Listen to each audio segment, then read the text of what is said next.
Ignition sequence starts. 6, 5, 4, 3, 2, 1, 0. Liftoff. We have a liftoff.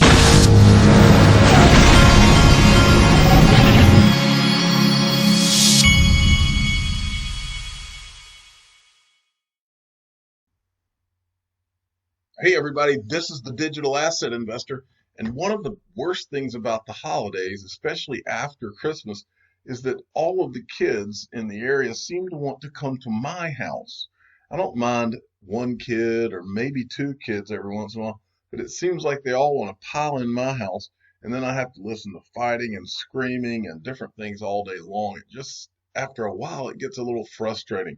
I've taught my kids, I've tried to teach my kids to be somewhat calm in the house, but they do tend to fight a good bit. I read something, I think somebody sent me something the other day that said on average, brothers fight like 5 times a day or something crazy. That's about accurate with mine. But anyway, okay, so this first thing is from Stewart XRP. Brad Garlinghouse, your vision is coming true. You can certainly read the tea leaves. November 25th, 2019, Charles Schwab to acquire TD Ameritrade. October 2018, Fidelity Digital Assets announced. The 26th of April 2019, E-Trade is close to launching cryptocurrency trading. And then he's tweeting this. This was from this Eric Jackson podcast where Brad Garlinghouse says, at some point in the future, I very, very much believe that you're going to be able to go to your Schwab account or Fidelity or E-Trade account, and you're going to be able to buy Bitcoin. You're going to be able to buy XRP. And I think that's only going to increase the demand for digital assets because it's going to be more accessible. And this is what I've thought. I've told the story on this channel before.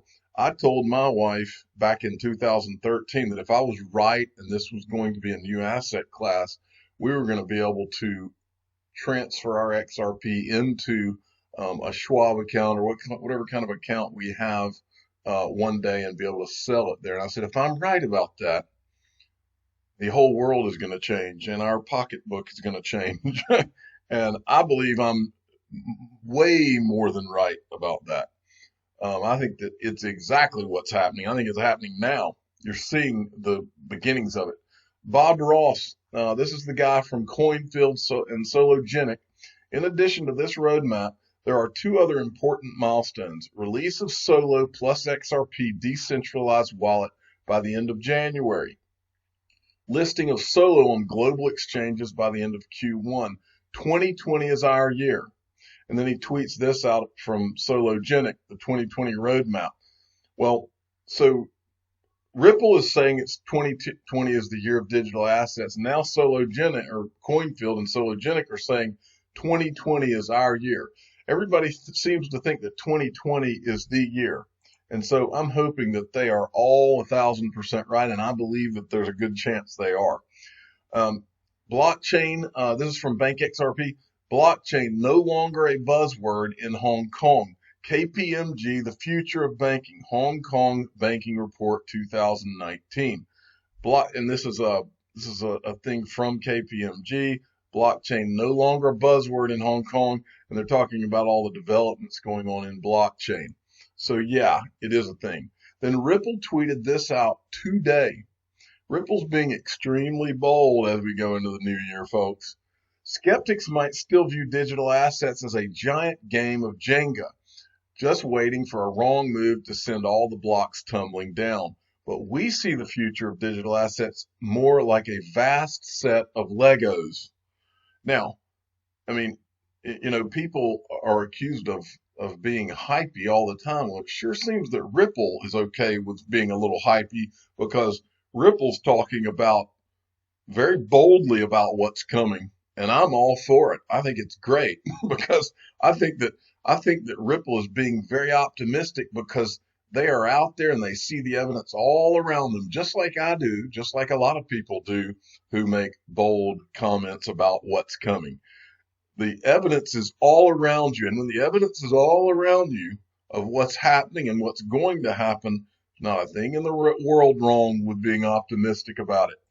Okay, and then there was an exchange going on, really more like a Twitter fight between David Schwartz and this jerk guy from the block. I don't know how this guy can call himself a journalist when he basically holds anti anti XRP and Ripple position, and he's very pro Bitcoin. So he can't. A journalist, the whole idea of a journalist is you're supposed to be able to cover both sides and not hold an opinion one way or the other. But that's not what this guy is. Anyway, David Schwartz went at it with him, and nobody ever really wins in these things. It's just an argument. That guy's never going to change. Bank XRP had tweeted this article. This is a Yahoo Finance article. Ripple plans to expand partnerships with Brazil banks in 2020. And this was from today on Yahoo Finance. Blockchain payments firm Ripple. This is always going to be mentioned with Ripple now, which recently hit a valuation of $10 billion, is targeting more partnerships with Brazilian banks this coming year. Their current focus is to coordinate banks and regulators in the country to make remittances more efficient. The managing director for South America told Reuters Brazil they launched operations in Brazil earlier this year and already has partnerships, You get the point. They're highlighting that Ripple's going to be aggressive in Brazil. Next, this is from the crypto utility guy. And he sent me this grayscale tweet. 68 trillion. You need to really let this sink in, what this says right here, folks, because millennials are about to be handed $68 trillion in the coming years. 68 trillion will be transferred from older generations to younger generations over the next 25 years. It's time to pay attention to the behaviors of the next generation of investors. And the link here is to this report, apparently from this company here, Sorelli Associates. The great wealth transfer over the course of the next 25 years, 68.4 trillion will be in motion.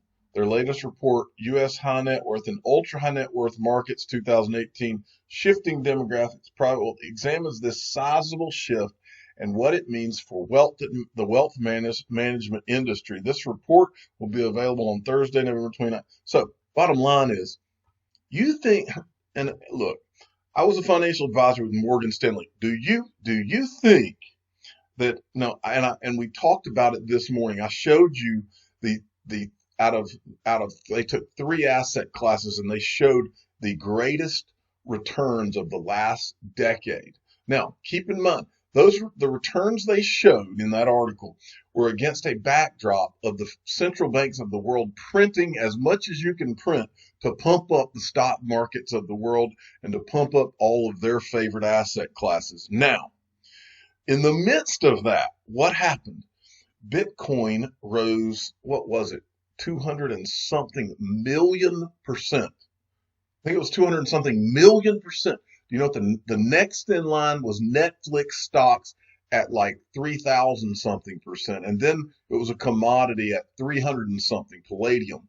Now, do you think that the financial advisors and the people in charge of private wealth across this world, do you think that they are going to ignore a 200 and something million percent return, the highest returning asset? It was Bitcoin, digital asset. Do you think they are going to just say, oh, well, no, we're just not going to pay attention to that. Instead, we're going to just keep doing what we're doing? No. Do you think they're going to ignore that? Or do you think they're going to focus on that for this $68.4 trillion transfer of wealth? You better believe they are. I've said it from the day I started this channel, somewhere between 0.5% to 5% of all of the money that is allocated from all of the financial advisors, institutional and retail, in the entire world is going to be shifted to the new asset class, which is digital assets. And XRP, yes, it is. It's the greatest digital asset ever created. So it's a nice place to be. So if 2020 is the year of the digital assets, like Ripple says, then go ahead and strap in. And sorry if that sounds a little hypey. It just is what it is. All right. And then we've got this from BitTorrent. Now listen, I don't care if you hate Tron. This is a big deal right here. We're thrilled to announce that official DLive, the blockchain-based content sharing platform, will be joining the BitTorrent ecosystem. DLive and BitTorrent will be dedicated to providing P2P live streaming services for all users around the world. Now here's the problem. We had all of this stuff about YouTube, and everybody's threatening that they're going to leave. All the YouTubers are threatening they're going to leave YouTube and they don't need this. Well, here's the problem. And here's the only reason that all these guys really don't ever leave YouTube. It's because YouTube is the one that has all the traffic. It's as simple as that. And until that changes, you're not going to see anybody leave YouTube in mass because they more or less have a monopoly on all the traffic. Now, the reason this is such a big deal is that Tron has gotten with BitTorrent, which already has 100 million built-in users. Now, if you start to see a good platform, and I don't know anything about DLive other than this is it. I went and looked it up. I don't know anything about how good the platform is or anything like that. But when you see a platform that's got a significant amount of users that's decentralized, and they do some kind of a partnership, if it works, if they're able to make that happen with the user base, that's when you're going to see a lot of things change. But and like right here, the BitTorrent says right here, BLive will be merged on the DLive platform. DLive will begin utilizing BTFS. BitTorrent's 100 million users will gain access to DLive service offerings. So this could be a really big deal. And who knows how it will involve BitTorrent, their token and all that. But the point is that it's decentralized, and if you have the merger of that decentralization and then a decent video platform, that's when things are going to get interesting, because that will be a real competitor to something like YouTube. All right, and this is great. You've got to go watch this. Let me see if I can play. I've never played a video on this channel. I'm going to see if I can play this. Thank you very much for your time tonight. It's my great pleasure to be with you. Good evening. No, I'm not going to play it. All right, but you've got to go watch this, because they perfectly illustrate the absurdity of quantitative easing and what's gone on not just in the U.S. but across the world for the last 10 plus years. Quantitative easing is nothing but hitting the print button, and they've called it 1,000 names in the last 10 years, and they'll make up new terms for it. But the fact of the matter is, it's a joke. They all know it's a joke. It's a Ponzi scheme, and it doesn't end well. Fact. That's just the way it is. And these guys really illustrate this. Go watch this in Rhythm Trader's Twitter. And then finally, this hilarity right here. I'm really enjoying XRP, the Standard Productions. They're doing it's the Onion for digital assets. They do these parody articles. Man sues Ripple for not making him a billionaire, and this parody lawsuit is no more of a joke than the actual lawsuit, and that's what makes it funny. They say that there's always a bit of truth in any comedy. Well, there's truth here. So absurd the lawsuit was in the first place. My client is under extreme trauma, said Paul Waverman, Mr. Schniedel's attorney, after 3 torturous months of not having at least $1 billion. Mr. Schniedel, a grocery store clerk, invested $35 in XRP after opening a Coinbase account in early October, and has claimed Ripple has caused him severe duress for not making his 150 XRP worth $6.7 billion each in order to enable his desired billionaire status. So how funny is that? I love this sense of humor, and I've said before, the XRP community needs more of this. We need less of the people that take themselves so serious and think they're smarter than everybody on the planet, and more of people that have an actual sense of humor and a little bit of down to earth in them. And then finally, I want to finish with this. This is from Winston Churchill. Success consists of going from failure to failure without loss of enthusiasm. Winston Churchill, one of the greatest leaders in history, but he couldn't be more right there. life, everyone's going to fail, and going from failure to failure and never quitting and keep being enthusiastic, knowing that eventually success will come as long as you stay with it. I'm the digital asset investor. I'm not an investment advisor. This is for entertainment purposes only. Please subscribe, hit the like button, and tell your friends and family that success consists of going from failure to failure without the loss of enthusiasm. Thank you for listening.